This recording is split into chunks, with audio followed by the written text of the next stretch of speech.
Hey everyone, my name is Amber. Welcome to my channel, Amber Reads Romance. Today I'm here with a weekly wrap-up. I'm going to go over all the books that I read between the 24th through the 31st of August. It will be probably, hopefully, who knows with me, a really quick video because I only read 5 books this week. It was a slow one for me and I didn't get a lot done reading wise. But that's fine. It is what it is. I'm just getting excited for the romance readathon in September. And so hopefully I'll pick up the reading then. So anyways, let's go ahead and go over all the books that I read this week.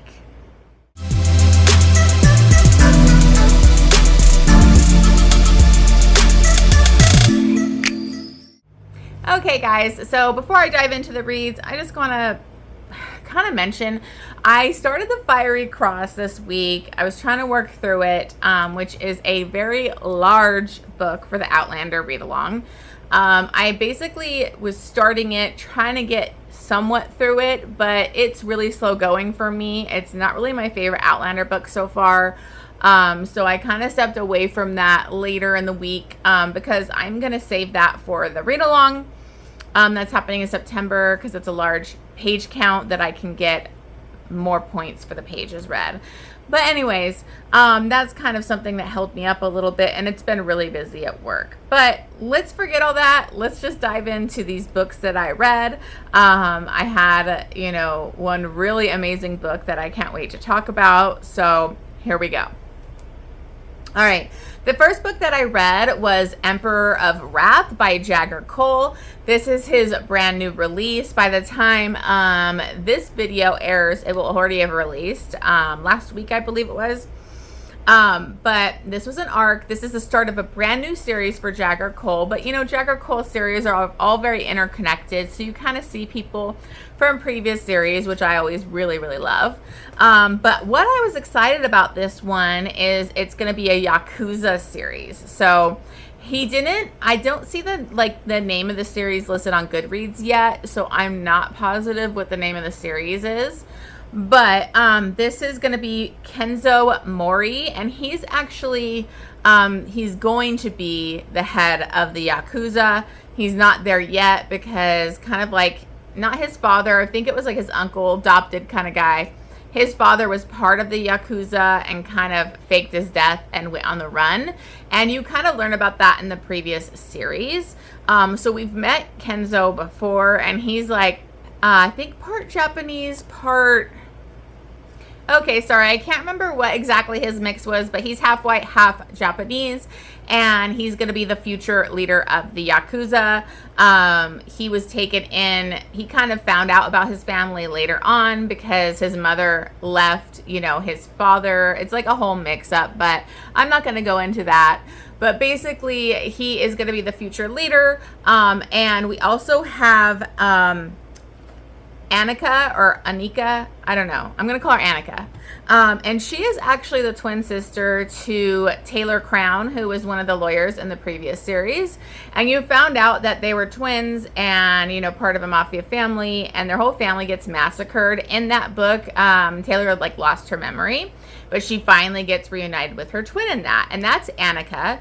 And Annika had a different story of where when everything went down with their family, she basically had nothing and she was growing up on living on the streets. She became this master thief, and she basically gets taken in by, I'm trying to remember his name, I think it's Kier, and he is the head of the Bratva. So she's got an interesting little group of friends. I love her best friend, and they, she works in the business world now, but she is also good at stealing things. And so the thing is that she has been kind of on the run, not on the run, but trying to stay away from Kenzo Mori because about 5 years ago, she stole something that was really important, like a family heirloom to him at least. She drugged him and stole it, and so he's been looking for her for 5 years and trying to get her down. So he sets up this trap in the beginning of the book to kind of catch her, and he does. But the thing is that this big shootout went on with the Yakuza and the Bratva the night before or something, and so now the leaders are basically saying we need an arranged marriage. That way we can have peace and we won't be going to war. And so they're kind of forced, Annika and Kenzo are forced into this marriage. So it's a forced marriage, mafia, yakuza. It starts off enemies to lovers because he does really he's really pissed off that she drugged him and stole from him. But really it's like he's just obsessed with her, and he gets kind of called on his shit too. So complications arise because somebody has kind of made a couple assassination attempts on Annika, and they don't know what is going on. So he kind of picks her up and takes her back to Japan where he can better protect her, and then he's actually going to be the leader now. So he needs to go back home anyways. So I really loved that they went to Japan and all that kind of stuff. I love that. So I really like this. It's very spicy. Like one of the spiciest Jagger Coal. There's a lot going on. I think I gave it 5 chilies. There's a lot of spice in this. And I had a great time. But my problem is, and I think this is just a Jagger Coal thing, is it's like he does enemies to lovers, and then it's just all sex, and then all of a sudden they love each other. And I need a little bit more intimacy and them following each other and getting to know each other to like get to the love part.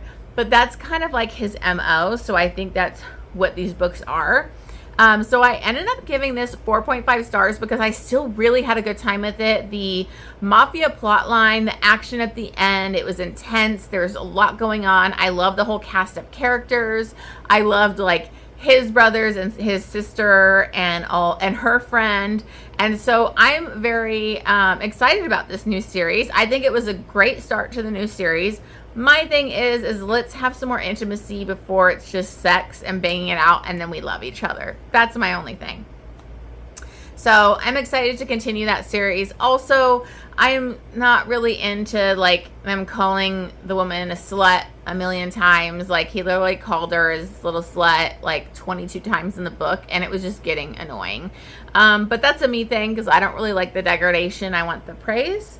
But I had a good time. Okay, so on to the one that took me a few days to read because I was doing it just basically like after work at night.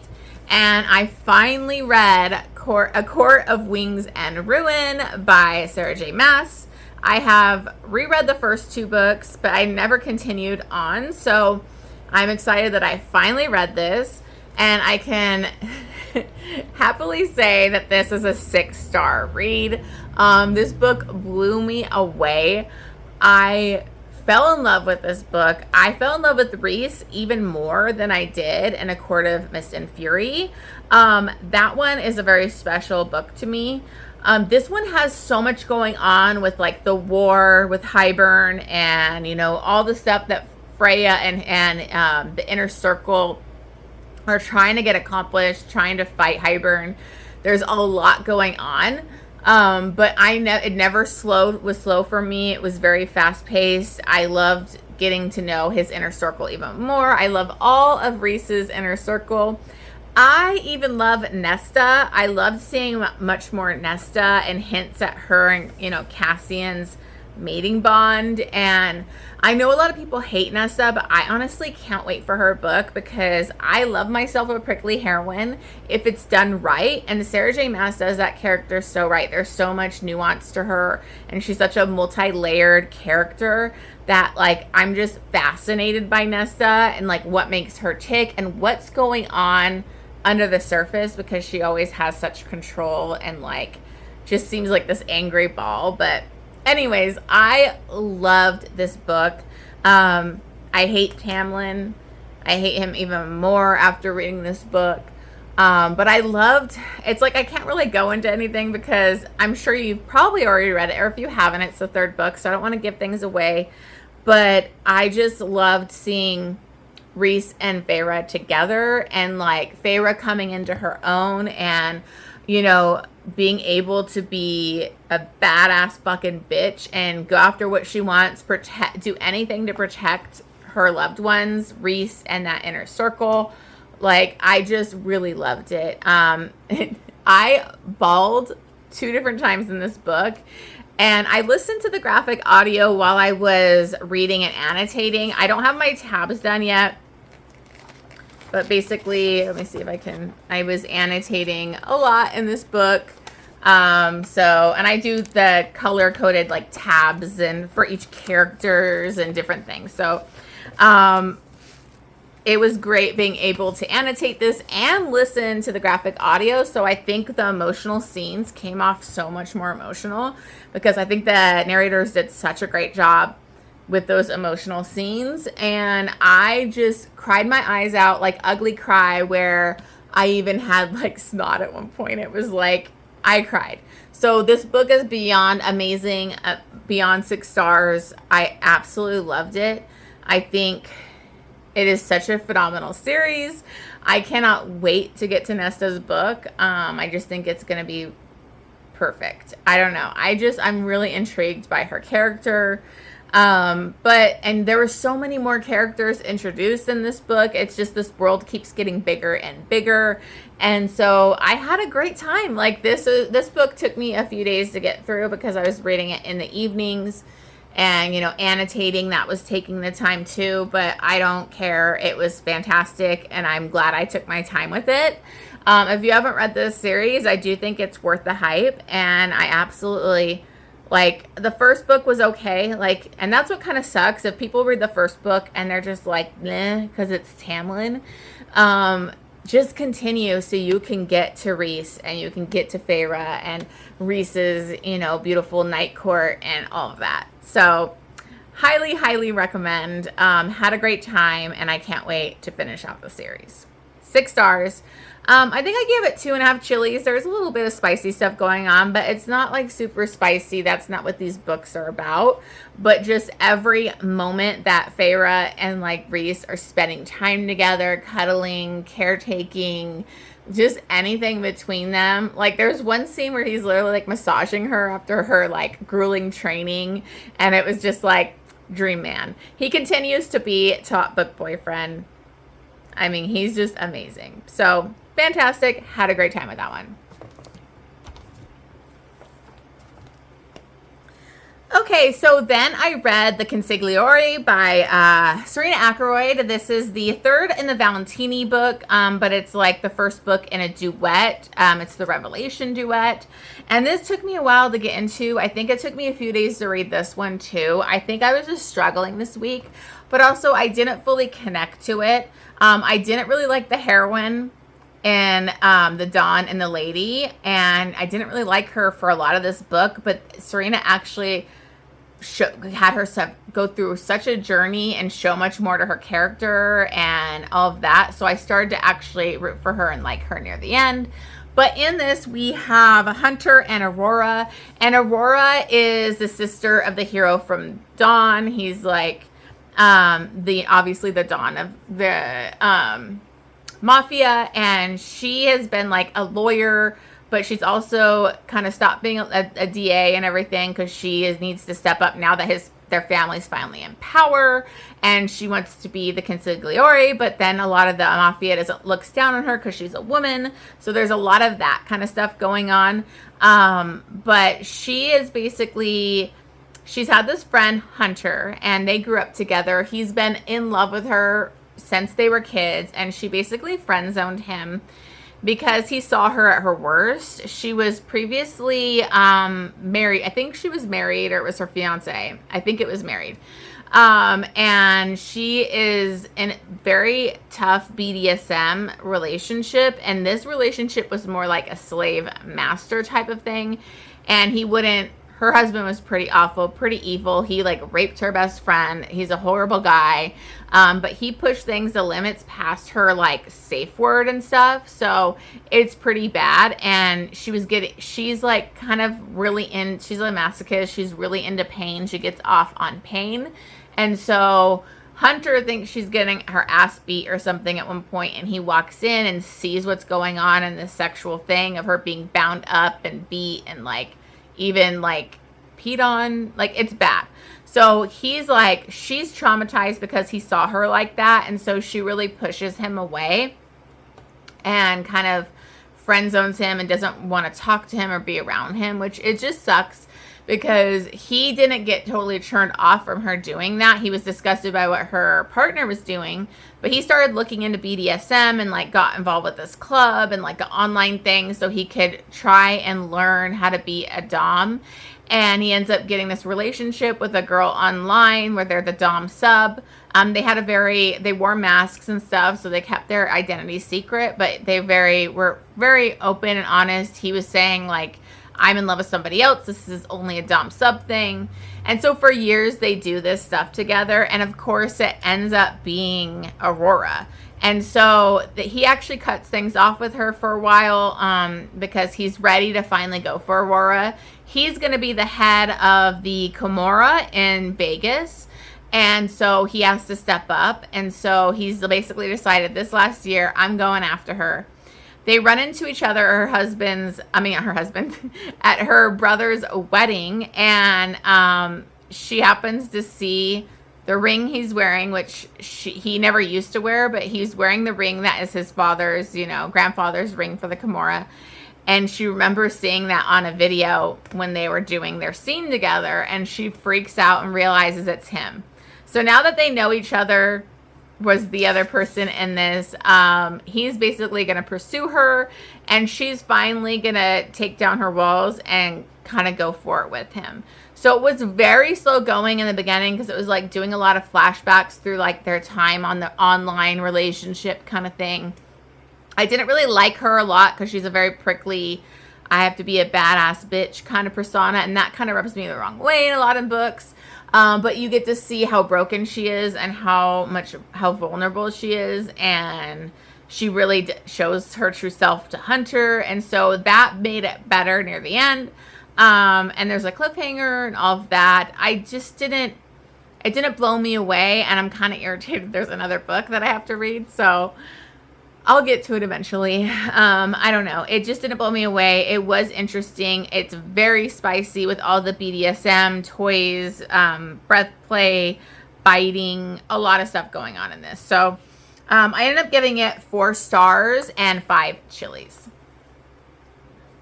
Okay, so then I had an ALC. I listened to Craving Chaos by Jill Ramsauer. And this is the first book in the Moretti Malice series. This is my first book by this author.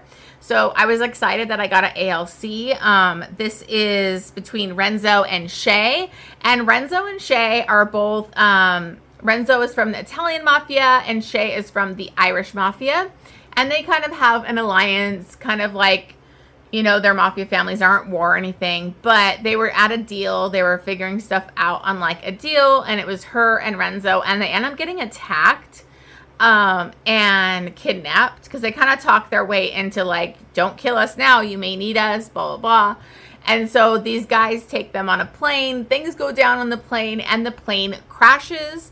And now we have a survival kind of book, which I just thought this was very unique. I've never read a mafia book where it's like survival out in the middle of nowhere, and I really liked that. So in this, they end up finding a cabin that has some supplies in it, so they're able to kind of survive for a few weeks there, and there's dangers, and then they're stuck in this forced proximity together, and they really are both attracted to each other.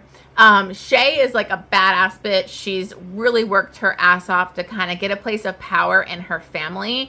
And so she wants to be with him, but she doesn't want to be with him because she doesn't want to give up her power. And he's the head of his mafia.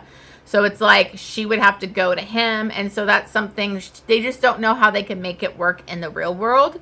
But Renzo is amazing, and he really like pushes her, and they start to really connect and fall for each other. It kind of felt a little bit more flat once they got back to the real world and they were back home, but it's not a lot of the book. I just wanted more of the survival stuff, but I really did like it. The villain was kind of a little out there, crazy, and I thought that was wrapped up a little quickly at the end.